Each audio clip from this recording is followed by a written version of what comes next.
holiday mood, Dan? So that shirt just stays here. It's a nice shirt, right? Yeah.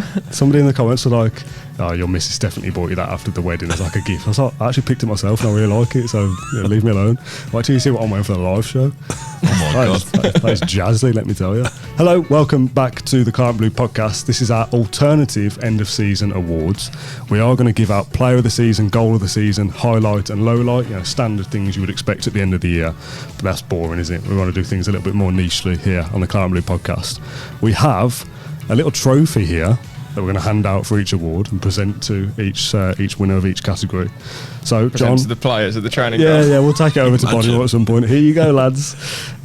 So, first of all, then we'll get the obvious stuff out of the way. Matt Kendrick, your player of the season, please. The one that we've discussed about winning the overall player of the year. Yeah. It's been Ollie Watkins. We haven't said it's got to be Martinez, it's got to be John McGinn or whatever. So if we're saying that Watkins is our leading contender for the overall Premier League award, he's certainly got to nail it for Villa, in my opinion. Yeah, is that your opinion too? It was my answer as well, yeah. Okay. If he's the closest to Premier League player of the year, he has to be ours as well. By the way, for those that are watching, I don't think you can really tell how Mike's setup is from just having a quick look. For me, that was absolutely ridiculous. This big stick in the air, but nothing we could do about it. I did this at the pre-season episode, John. Yeah. If we all just say the same thing, boring, isn't it? I could say, yeah, Ollie Watkins, on we go. So just for the sake of difference, I've nominated Leon Bailey as my player of the season. Probably would win like a most improved if we were doing that, but we're not. Watkins is the player. If he's in contention for, as you say, the Premier League player, then he has to be ours as well. But just to talk about something a little bit different, I would have Leon Bailey up there as well for his contributions this season.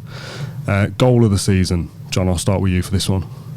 John Duran, I think he won it anyway. The Villa one, Not yeah. that swayed it, but yeah, John Duran's goal.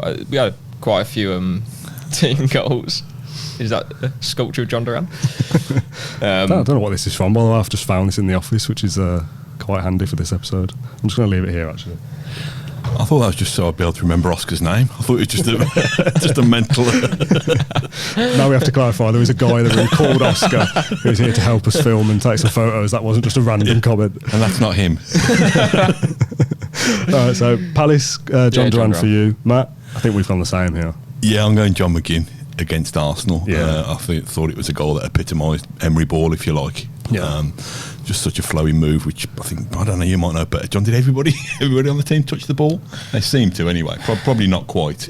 But yeah, it was just, and that moment, for that to produce that goal in that week when the players were dead on the feet having what they'd achieved against Man City, I just thought it was a real special moment. Yeah, I did the post-match podcast for Palace, which turned out to just be like an end-of-season review with Frankie Maguire, and he picked McGinn versus Arsenal. He said if you distill down Unai Emery, that is what you get. If it was a gin, it'd be so well distilled, you'd be paying top dollar for it. Like, that's pure Unai Emery football. Yeah, lovely. So I've also gone for that as well. But a lot of contenders, got a lot of good goals this year. So I would have liked to have gone for something different, but for me, that is the one. Highlight of the season, John. Start with you for this one. Sorry. Oh, remember Sorry, them. mate. I won't need to look at my phone. Yeah. Matt, do you want to go first? Yeah, what did I put John? My highlight of the season, I just mentioned it in passing there, the Man City win. Right, yeah. You know, I remember when we went to Big Ron and he was saying it was the best Villa performance he's ever seen in his lifetime. A, he's a very old man, and B, he's been responsible for some real kind of swashbuckling, swaggering performances. But even without Big Ron's endorsement, it was just magnificent. I've never seen us, even when I've seen us beat, I don't know, champions or beat the big boys, I've never seen us dominate quite like that. Yeah. Probably could compare the Liverpool 7-2 when we beat them, but I didn't have the pleasure of being in the stadium for that one. John, you've checked your phone. What you put? I had the penalty shootout win over Lille. Yeah. Because if I could relive a moment, or I don't know, 15 that must be minutes so of the good season, to be there. Oh, it was incredible. I was the last kind of journalist to leave the press box as well, and all the Villa fans were all in the corner. There was no Lille fans, or a few actually trying to give it big beneath them, and that was funny. But to see the Villa fans singing the songs, chanting about all the players. They're serenading you, John, as the last one there. I did wave, but no, I didn't, by the way. I'd love it if you did. But yeah, that was like a proper moment. I kind of, I did do my work, but then I waited for like a few minutes after just to kind of soak it up because I realised it was kind of like a moment in time almost. Like, John, you're on deadline, get back in. I was very close to missing the start of a nice presser, to be fair. I got in as he came in. But yeah, that was like a moment that I had to kind of capture in my mind. Yeah, got to take it. And Martinez's penalty saves anyway, like just as a thing, that was brilliant. But yeah, kind of afterwards as well was really good just to be there. Nice. My highlight of the season, I've combined a little bit of yours. I've got that week. So Arsenal, Lille, Brighton, Bournemouth. so memorable. I've written Brighton as well. I know we can kind of say Man City and Arsenal, those couple of days were unbelievable. But back end of the season, giving everything, getting through in Europe, important wins in the Premier League to secure top 4 or go about to those secure were the top games 4. that piled the pressure on Tottenham then. Exactly, yeah. That was a very special week and so many highlights to pick this season. Low lights, less so, thankfully. If we were doing this a few years ago, this would be the part now where we go, well, there's a lot to pick from. Some bad things have happened this season, but more highs than lows. I'm not sure how we've all approached this one, so Matt, I'll start with you. I've not been able to narrow it down. It sounds bad when it's been such a brilliant season. Oh, here he is moaning about all these low lights. I think the one was, and it was not because I was just around your mum and dad's, they were perfect hosts, but it was when that first goal went in away at Olympiacos. You thought, oh, come on. That was that one. Probably this is a grudge that's been with me for 30 or 40 years, but blowing the lead twice against Man United, collapsing twice against Man United. I've got that. I've got losing against Man United brackets twice. Yeah, that was frustrating. And the pathetic third one is whenever they bring that, I don't even know what it's called, that game at half time when they got the flimsy goal nets. It's got a stupid name, isn't it? I can't remember what it was called. Yeah, like quiz something. Well, they've got to answer the questions first. Yeah. What is it like? What's the name of it? I don't know myself. I'm always getting a pie half time. Yeah, there is a name, but you've stumped me. I don't know. Well, that just shows everybody knows what prize where it lies is. But so I don't like it. It just looks a bit as if they've raided the store cupboard in a PE room. Yeah, I know what you mean. I've got losing against Man United. I'm still not over that. Disgusting. I know we've finished 4 places above them. Man United finished 8th, by the way, and no one's really mentioned it. But yeah, losing against them when we're winning as well. So frustrating. Somebody in the comments asked whether I'm over us losing against Everton in the League Cup yet. No, I'm not. I'm still disappointed about that as well. Yeah. John, your low light? Yeah, the 3-2 away, that's the worst I've felt. And the home game, actually, that's the worst I've felt as well. Because both times, although United were crap and we knew they were rubbish, they were still not too far away, and it was just an opportunity for us to basically just kill them off early. Just don't, So if it was down to 5 points at that stage. I know, and it's mad to even think, and now they're not even in Europe, so we had nothing to worry about. But throwing the lead away at Old Trafford, that I felt like sick about it, and kind of dug up bad memories about the League Cup final years ago, and other title like Makeda as well. All those things, like bad memories, kind of all coming back. It's Man United, I'm sick of them. Yeah. Right. Having to write about it afterwards, as well. You have to live it again. You've ruined my Christmas. Sorry about that, big John. But that was Boxing Day, wasn't it? Kind of ruined the festivities. Yeah. So, Okay, then those are kind of the mainstream awards handed out then. So we're going to go on to our alternative suggestions now. Unsung hero of the season to begin with. This is something that you do here relatively often. I thought it was quite difficult to pick I struggled one for with this. it because I feel like everyone's had their flowers, haven't they? Yeah. Have you got one, Matt? I'd gone with probably my lack of knowledge. So John will probably be telling me he's been praising them all year. But Emery's backroom staff, I'm not sure they quite get enough. I was going to say that. I'm not quite sure they get enough show. love because we've got this genius who we anoint as being the saviour. Yeah. But behind every good coach is a team of more coaches. Yeah, more coaches. Except you have Austin McPhee, who obviously John McGinn highlighted on his tweet last week when he's surrounded by Spaniards.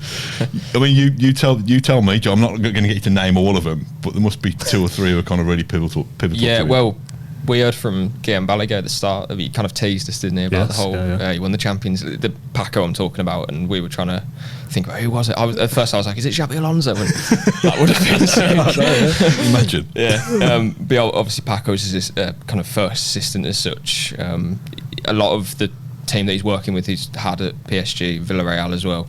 Rodri, the squad's kind of individual coach. He's worked obviously very closely with Ollie Watkins, other players.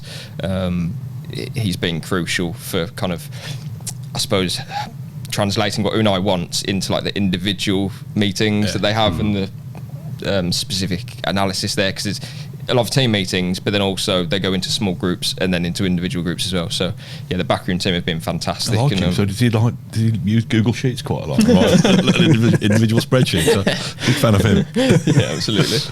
It's a good shout to highlight the backroom staff. As I say, I also struggled with this one, so I was going to go with an Emery classic.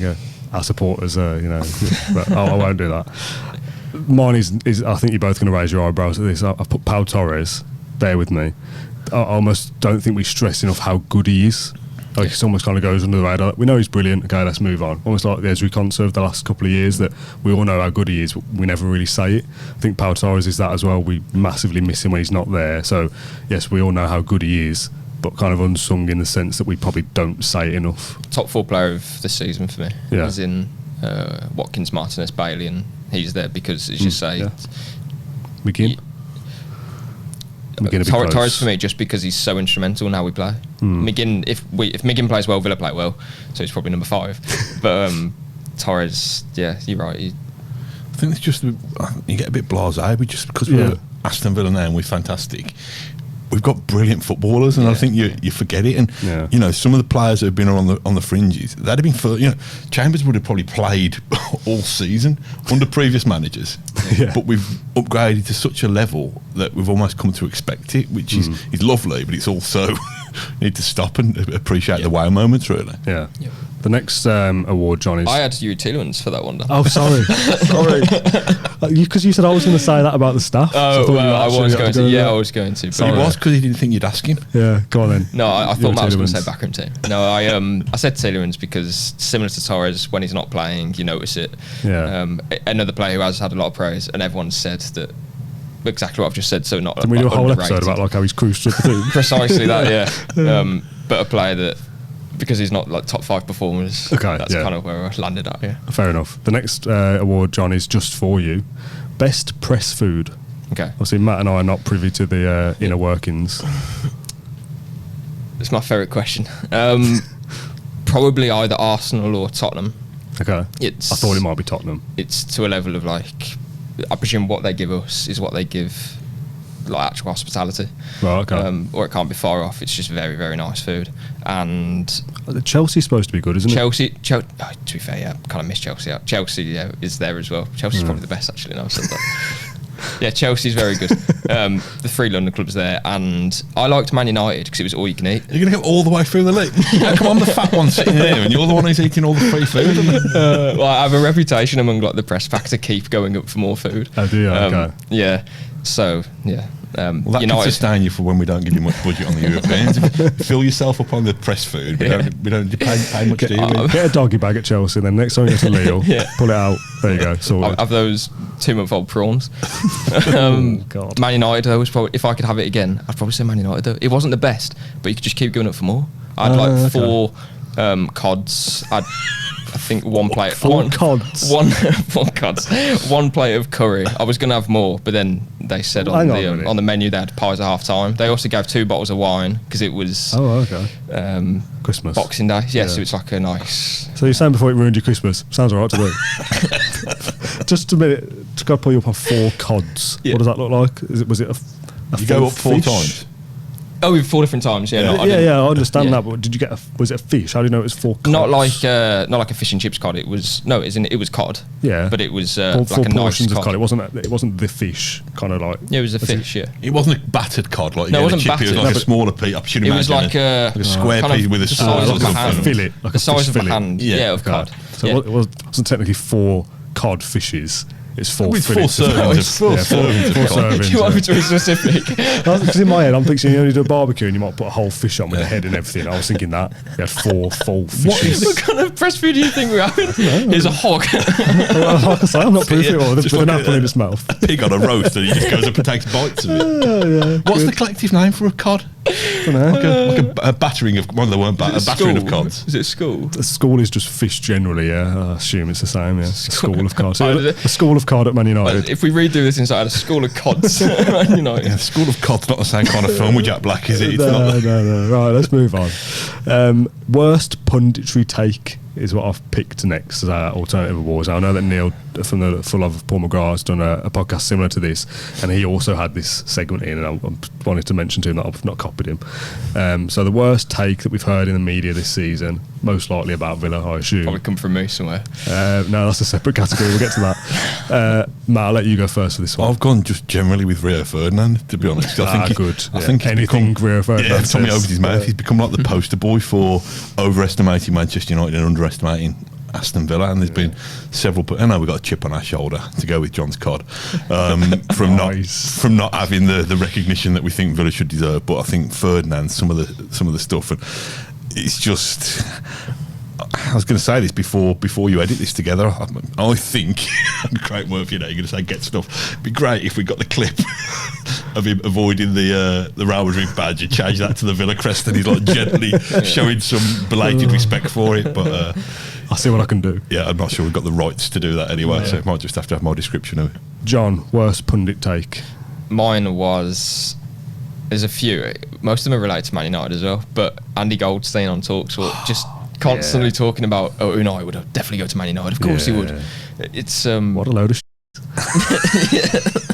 basically. Is that not his job though, to be that irritating? But it was more. I get that it's his job, but you just know that he hasn't at all researched. There's no research whatsoever. That's why people to ring up, don't they, and get them clicks and stuff. But if you work in the media, I'd expect you to at least think, before I go live, I'll just check on my phone what Villa have got planned with Emery. Like, we've bought his football club. Like, we've done so much.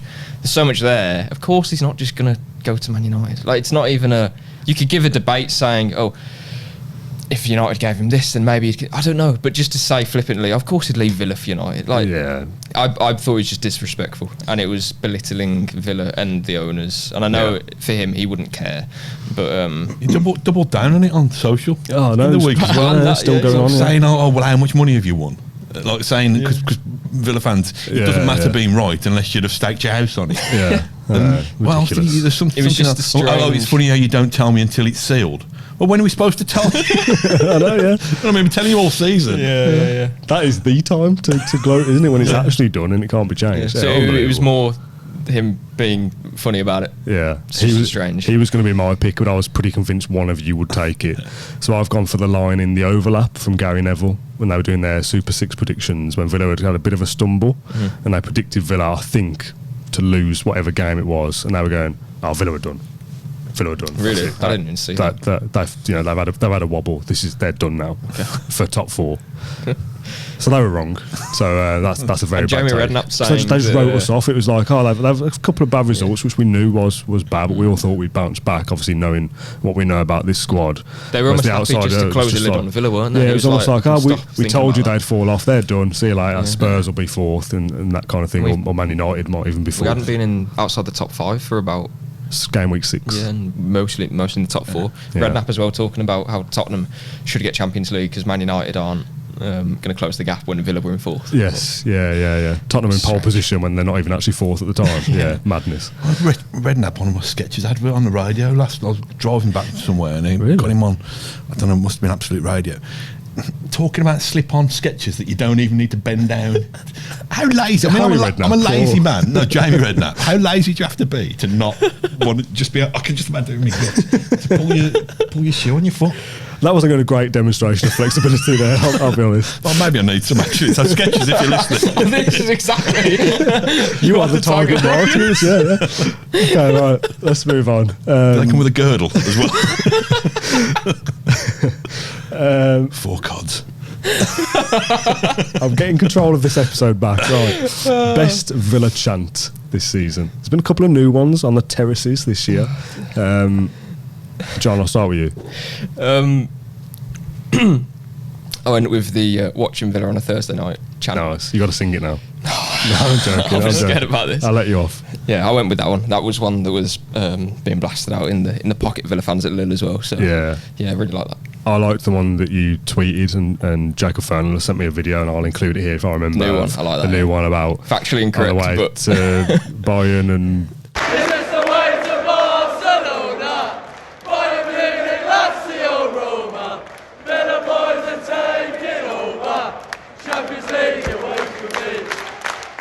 showing their way to Barcelona, Bayern Munich, Lazio, Roma. Yeah. The Villa boys are taking over. Champions League awaits for me. Yeah. And which ones aren't going to be in Well, it? Lazio and Roma. Well, Roma could if Atalanta win the Europa League. There must be other And I don't think Roms. Lazio were. Well, there was on the train back. They were thinking like, "Oh, can we do Celtic and Spartak?" And I was like, "I don't think Spartak are allowed to play in Europe." I love that you're killing all the lyrics. They're being creative around the piano. And you're like, no. UEFA regulations show that only the third person in the Russian league. So, Oh, can we have Celtic and Spartak? Well, actually, Spartak can't play in Europe. So. Spartak on a lot, but it's Good. really nice chant. But I think it needs a tweak. Lazio Roma does work. But, It's good, yeah. I mean, I wasn't a great fan of Diaby's one. Was at the start of the season, like we're all going to Athens because it falls a bit flat, and also it's kind of as if you're going to get to the final. Did get to Athens though, We didn't did they? get to Couple of Athens, years exactly. That yeah, was so factually correct. In the end, was correct. Yeah, so fair play. By the way, the final's in Munich, so if you want to adapt it, Champions for League next final, season, yeah. All right, Matt, best chance. Mine is the Here's to You, Unai Emery. I think I Yeah. put on the message to you. It sums up our love, and I'm not sure he really does know. He says he does after every press conference, but it's that one. I think I put in the message that we love the very bones of him.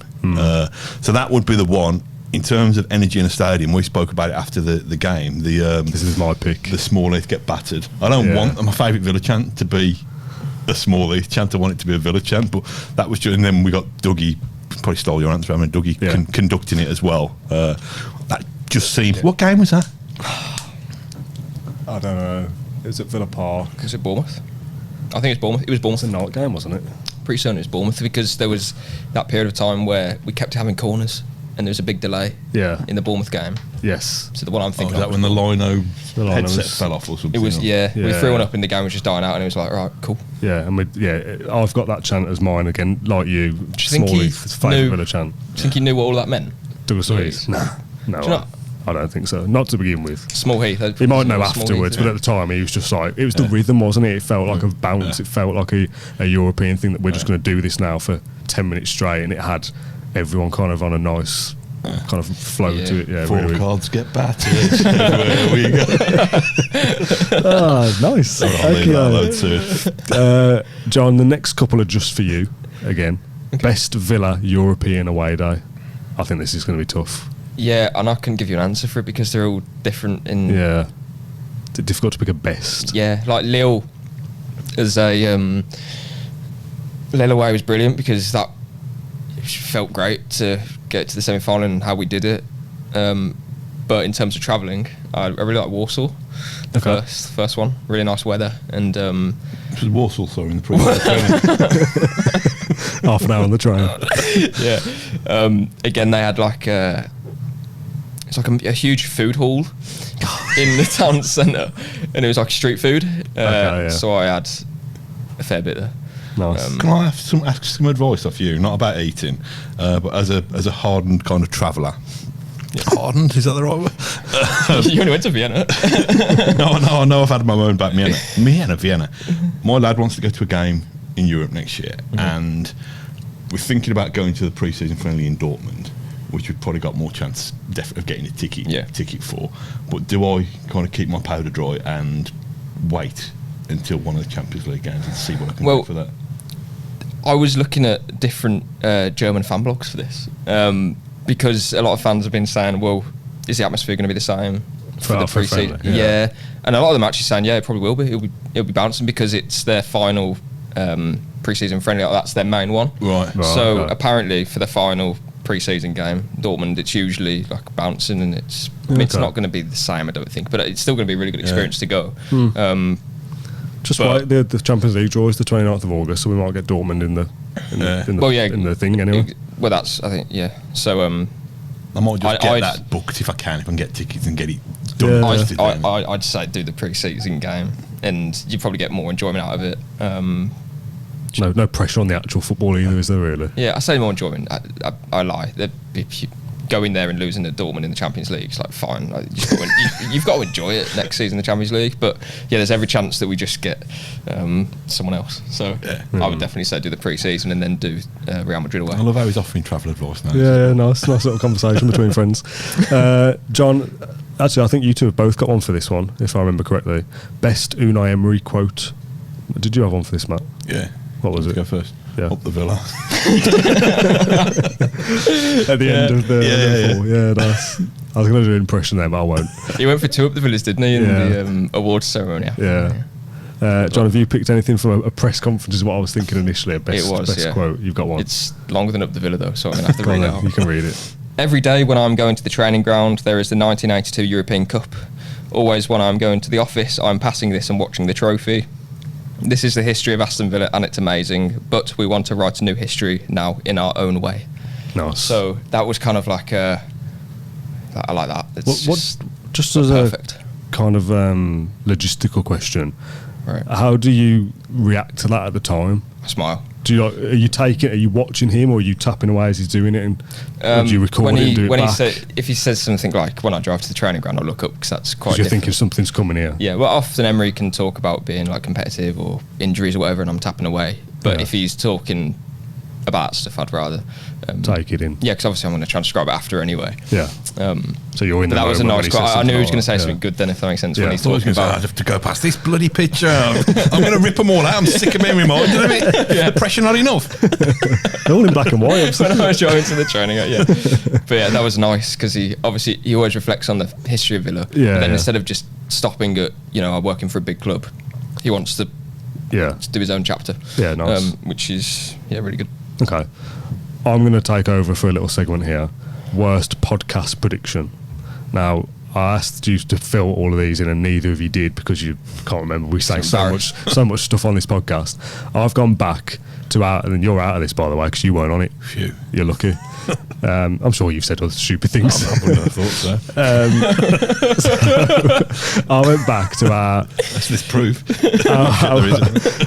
our pre-season prediction show that we did at Hockley Social Club. Me, John, and James Rushton were there for that one. And I've pulled out a couple of predictions from that episode, and just to share them with the audience here, because why not? Why not? So we did a top 6. John and James both put Villa in. No, 1, 2, 3, 4, 5. Oh, we did a top 7. John and James both put Villa as 7th. In that video, I put Villa 5th, thinking that 5th was Champions League, but I've said all the way, haven't I? 4th. Well, so I said 4th in Hockley. Was that AI? No, that was real. That's down in black and white. That was real. I know, but I think I just tweaked it because we thought the coefficient thing, but I was sticking with 4th. Yeah. The relegation is where. Stroke 4th. Near enough. Yeah. Relegation is where it gets interesting. James Rushton went for Bournemouth. Me and John went for Wolves. Bournemouth's worse. Sorry, James. Bournemouth is worse, yeah. And Luton, so we all got that, and we all said Sheffield United as well. And I actually said, this isn't worst podcast prediction, this is actually good. I said they'll get 20 points if they're lucky, and they got 16 in the end. Sheffield United.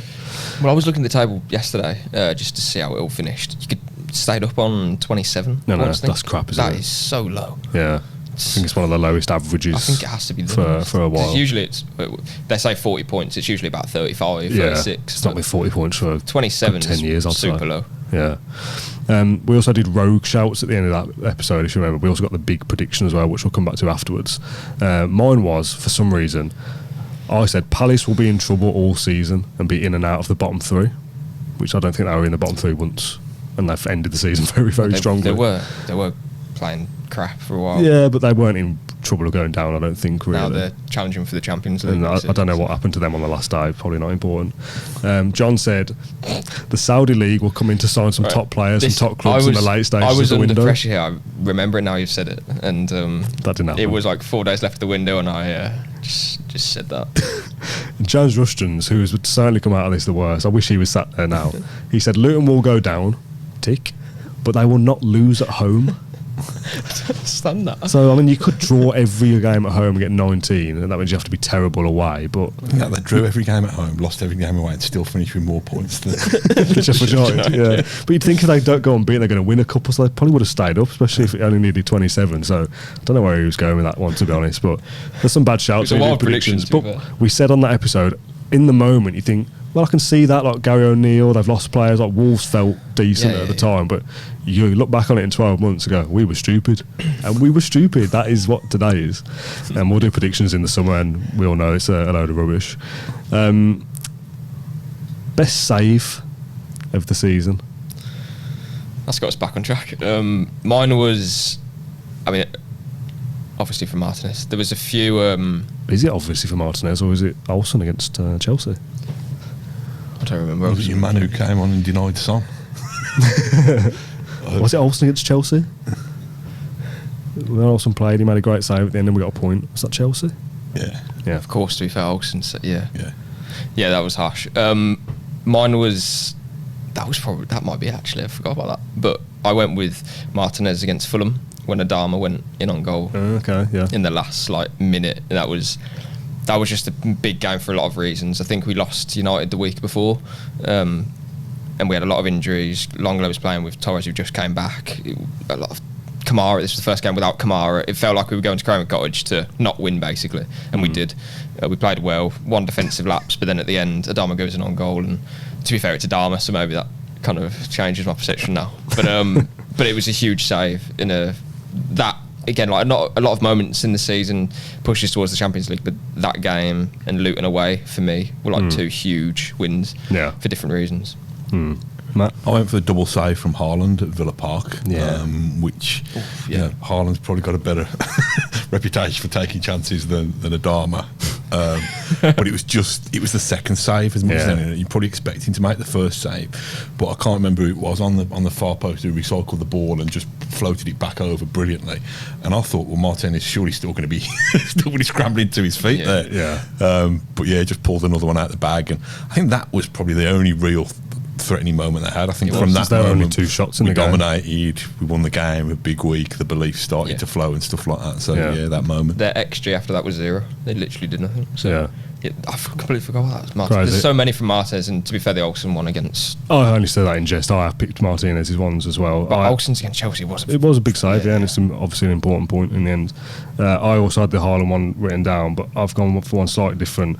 Martinez's one-on-one against Calvert-Lewin at Goodison. Game finished 0-0. I mean, again, probably should score, shouldn't he, really, in that position? He had loads of time. He's not the most brilliant of finishers, I suppose, but that's a great save and keeps us in getting a point as well. You forget, with the striker, if they score goals, it says the amount of goals they scored, and you can remember them if you go through it. But with Martinez, there's no stat that tells you he made a great save in that game. Do you know what I mean? I had to watch back through highlights on YouTube. There's probably look for something. 5 or 6 more as well, but you just 100%. forget about them. Yeah, there'll be loads more. Right, where are we now? Did you do? Felt like doing a Roy Keane. Then it's his job. Postman delivers letters. You don't praise it. You expect it with Martinez. I don't mean it like that, but you do expect it. Yeah. Next up, we'll go tweet of the season. Now, you could take this in any way you want. It could be one of your own. It could be one of Villa's. Have you done one of your own? No, I haven't done one of my own. You have? No, I haven't. No. As if I would ever pick one of my own. Who's arrogant to pick one of my own? I tweeted on the 24th of October. I've got it on my phone, though, with the one I've picked. So I'll let you go first, John.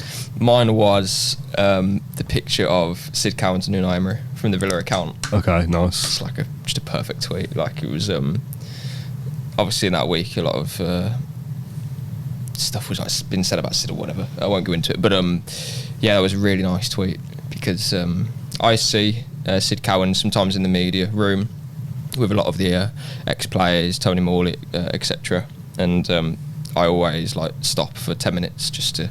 This might sound a bit strange, but kind of just stare and kind of just. You know what I mean? Because you're in the presence of God's there. It's.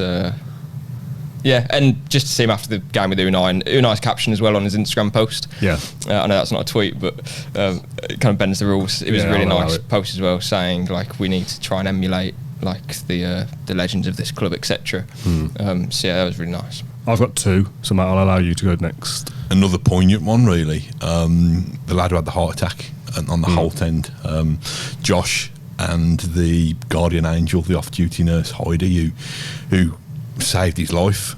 Just thought, as much as we talk about our superstar manager and our superstar players, the Villa fan base as a collective family, that showed it then. So the fact that he's out of his hospital bed and back at Villa Park so quickly. Just thought it was a really lovely moment. I think Josh's dad shared that image of them standing outside Villa Park together with big beaming smiles, and rightly so for them. Yeah, I've got two. Then I couldn't narrow it down.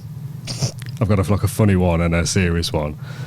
The out of the blue announcement that Unai Emery had signed a new contract was a lovely moment to scroll past and go, oh my god, okay, podcast time, let's go and talk about this. What a great moment. But the one I'm going to go for was tweeted on 10:30 on the 14th of May from Douglas Luiz.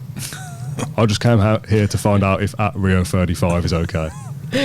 Absolutely excellent. 8,000 retweets, 58,000 likes. Yeah. An unbelievable tweet, the kind of thing you absolutely love to see when you qualify for the Champions League. One of your players coming back and winding up Rio Ferdinand, we've talked about as being a You definitely had terrible that pundit. in drafts from... Do you reckon it was him, or do you reckon like McGinn's gone, Dougie, like, You do wouldn't this? give McGinn your phone, would No, you? but like, do you reckon it was what, like Matty Cash gone, tweet this, it'll the footballers have bang. like teams of PR people now, or what? I think Louise probably had that in the back of his Do you think? mind because he would have seen them do this celebration stuff in training, the United players. He Yeah. would have got wound up by that and probably thought when they were dropping down, he thought, I'm going to get my own back when it finishes. I'd love it if he'd done it himself. I also would have thought of like Cash, McGinn. He probably like, said- coming round him and going, "Come on, do it." Yeah, he probably said, I might tweet this. Yeah. And maybe they like adjusted the sentence because it was, anyway. You've done it in Brazilian, nobody understood. Do you remember the Victor Anichebe thing? Where he just Tweet got something this like- from the PR. Yeah. Tweet, the fans were brilliant. Can you, the fans can were you brilliant. tweet something like, and I'll send like things to you sometimes saying, can you tweet this out? And I think, what if he copies and pastes Have it? you seen the Victor Wanyama one? What does he say? It's like, I like spaghetti. I like spaghetti, yeah. Good times. Twitter was a better place when people weren't managed by PR Rooney, firms. Mr. Bean, funny. Rio, do you want to pick it up in the morning, pal? Good times. Right, next up is biggest overreaction. Now, again, you could take this in whatever manner you like. John, did you have one? Madly enough, I don't think I did. I can remember times of overreactions, but I was going through the fixtures and the results and thinking, when were we overreacting? And don't know, couldn't really remember one. Maybe when you say one, I might. I think people were overreacting in a negative way to Crystal Palace on the weekend about how terrible it was. I that we didn't really lost notice it. 5-0. I saw some bizarre I tweets. shut it out in my head before the match of this game doesn't mean anything. I even said to my dad, if we lose 4 or 5 today, I'm not bothered. The one I've gone for is not Villa specifically, but it's related to a Villa player, and that is Tottenham Hotspur fans' reaction to Matty Cash killing Bentancur, ending his career with a terrible injury that kept him out for about 10 days. Some of the tweets that Cash got, some of the comments on his Instagram some of them were frankly horrific, but that fan base as a whole overreacting to pretty much everything has been quite a hilarious thing for Villa to kind of be alongside all season. It's been us and them pretty much. So to kind of be like close to their fan base in a weird way, online at least, they're weirdos. It's really interesting seeing Villa mixing, what is it, Big Six, whatever it's called, mixing and upsetting some of those fan bases just by being good. Yeah. Because we've usually, we've got the local stuff with Blues and Wolves and Albion occasionally, we've had these kind of fake rivalries with Newcastle, haven't we, in the past, and teams that we've fallen out with along the way.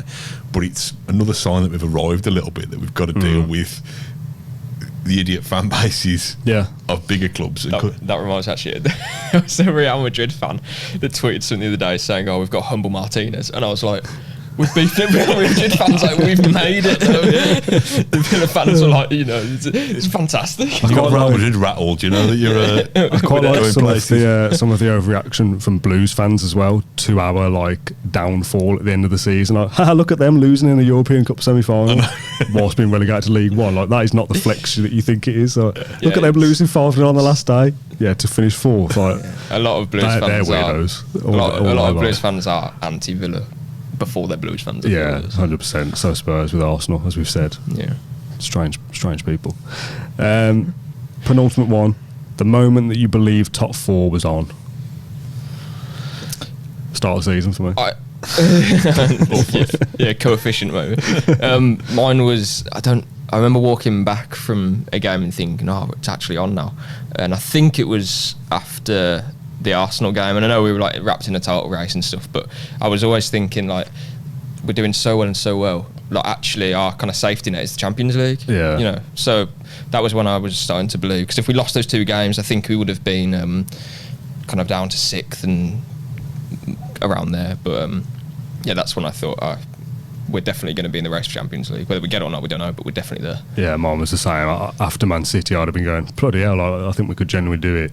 After Arsenal, I cemented like, right, title race or whatever, we'll kind of enjoy that as long as we can. I was very reluctant to say it before, like even when we beat like Brighton or whatever, West Ham, we look good, really good, but such a long season. You're right though, but we're so close to the top, even if we drop off, like fourth's probably our level consistently. So yeah, I'd pick the same moment for me. Same for you? No, mine was when Haaland put the penalty away at Tottenham. Genuinely, really, that's the only time you thought top four was on here. It's the only time I dared to believe that he would be, because you just, I don't know, I'm battle weary, aren't I? I think we've all got to get over that though, haven't we? Probably now. That's what I mean. Like going on, like we're all kind of going, oh, you know, Man United always do something, but they didn't. Yeah, but now, we were miles ahead of them. We need to prove to him. Now that we've done it next season, we can be like, oh, well, we've done it last season. That's true. That's fair. Yeah. Okay. Before we get into the big end of season predictions, then, favourite video or podcast of the season that we've done, obviously, not someone else's. Mine was, and I'm being a bit biased, but mine was the Big Ron one. Slim pickings, did you just say? It was the Big Ron one, just because it felt like a treat to do it, and just silly little moments like the dogs kind of. One was almost sick, wasn't it? Not having to open the back door in a hurry because the dog was choking itself, and then having to nudge it. What did he pick up to nudge it with? Cushion. A cushion, hitting it with a cushion, nudging it with his cushion. It was just, I like that. I like a glimpse into people who I hold in really high regard, seeing them in their normal lives. So that was the one, and I think it was quite well received by people who watched it as well. So that was good. That was fun to do. Mine's an obvious one, and maybe it's a bit of a recency bias, but the one we did on Tuesday night after seeing Haaland score his penalty, kind of scrabbling around, going, "Come on, let's get ourselves together. Let's go live as a three as well." You and your fancy dress, for want of a better word. My wife, she's like, "What are you doing?" I know, but people loved it, didn't they? That was the best bit. It was great, and loads of people watched it. Loads of people listened to it. It was one of our most successful. Like, it wasn't a post-match show, but it kind of was, but for a different game, as a live stream, and people really liked it. I love doing it. There'll be loads of good moments this season, but that's one that stands out for sure. Yeah, definitely. It was like a, I don't know, like a raw emotion about it as well, because it was literally after the event. I mean, those two were probably the top two. My only other one, probably from a personal level, was the Cash one at the start of the season. Mainly because, well, not mainly, but it was also nice because it was the start. So speaking to him, it was like talking about what is going to happen behind the scenes. What his predictions in the envelope. Talking about what's going to happen before the season even started. And I think we knew we were on to a good season being in Europe, but it was nice to kind of, I mean, I'll probably go back to it at some point and listen to it just to kind of see what he says now, knowing that what a brilliant campaign it was. It made it kind of extra special, I suppose. Yeah, nice. Just as an aside for one, and this is a difficult one to say before it's even come out, but we have, as a little tease, filmed a video with Dan Bardell. Obviously you two know about it, so I'm explaining it to you, but you know. This is the first time we've said about it publicly, really. We did a video when Villa got promoted called 1 Year On for the Villa View back in the day. People loved that at the time. It's done 100,000 views since. We've effectively filmed a sequel, if you like, if for want of a better word, called 5 Years On, that covers from that moment at Wembley to Tuesday night when we qualified for the Champions League. Dan's written a spoken word poem. We filmed it in here. We've been around Villa Park and got some nice shots there. It's about 10 to 15 minutes long, and as of today I'm in the process of editing it and getting it ready. We're having custom music made, written for it, like it's a whole thing, and we're very, very excited about it. We're very excited to share it, and hopefully it'll come out this week. We want to kind of build a bit of kind of fanfare for it because we're both very proud of it. But if that is as successful as I hope it is, that will be my best kind of podcast moment of the season, or best video moment, because we're building something to celebrate this journey that we've been on. So fingers crossed that'll be my favourite moment of the year. When's it out? Hopefully this week. I'm just waiting on a few bits and pieces. Final one then, the big predictions, John. In August 2023, Dan, John and James wrote down their big predictions in an envelope and sealed it for the year to be reviewed at the end of the season. So You can read that in a second. Do not open Is it it as yet. bad as what I remember? What It's it was bad. like? Don't open it yet, John. Don't open it yet. Oh, okay. This is James Rushton's. If you can pass that to Matt and he can read his. I'll let you start because James isn't here. This doesn't really mean anything. This was James got a bold prediction. It doesn't mean anything. The premise was you believe it now, but you're too scared to say it in August. So I'll write it down, and if it comes true, believe it could happen. if it comes true, you can go, oh look, I told you all. But if it doesn't, you can only go, thank God I didn't say that back then. What did James say? Matt Kendrick wears his hair in a bun. No, he said Coutinho scores 1 goal. Don't think he played one game. He didn't play 1 minute, did he? John, what did you put? Or do you want me to go? Who's his worst out of yours and mine? This one hurts as well. Aston Villa won't lose a game in the Conference League. Oh. How many did we lose? Lost the 4? first game. Legia. Yes, that was in the bin already. Lille away. Olympiacos home and away. Lille That's away. right, you said they won't lose a game. They lost 4 games. Correct? True, yeah. I like that. Can you really count Lille away when we won on penalties? We lost 2-1. No, but genuinely, I think I even said it when we were doing it. Like, all right, You were confident we were winning the competition by winning I thought every what I single said was we won't lose away from home. But then I thought, well, at home we're not going to lose then, are we? So, yeah, okay. went wrong. Trust me, mine's equally as bad. And I'll give my reasons in a second. Aston Villa will reach more than 1 cup final this season. Oh, that's bad. So I was thinking Conference League. We'll get to the final. Yeah, didn't get close to the others. And I fancied it in the League Cup, is what I was going for. So what we got, just the Birmingham Senior Cup. What dreadful season. So that's why I'm so annoyed about the League Cup Everton game, because I was banking on my prediction coming in that we'd be in 2 finals. And Predictions next season are going to be really boring now, aren't they? 'Cause I don't look. I think you still have to go bold, don't you, just in case? Yeah. Just in case. I actually thought something mine happens. was going to come off, but I mean, mine was a big ask for 2 finals, I think. That's it for our alternative end of season awards. Matt, John, thank you for joining me. Thank you to Oscar and Oscar for joining us as well. Thanks everyone for watching or listening. We appreciate all the support that we've been given throughout the season, and obviously we'll be still filming podcasts throughout the summer as well. We're actually about to go and film another episode now to talk about something different that we'll post later in the week, and we've got that big special with Dan Bardell coming as well, hopefully this week. If not, it'll be next, but keep an eye out for that one. Thanks everyone for watching or listening, and we'll see you soon.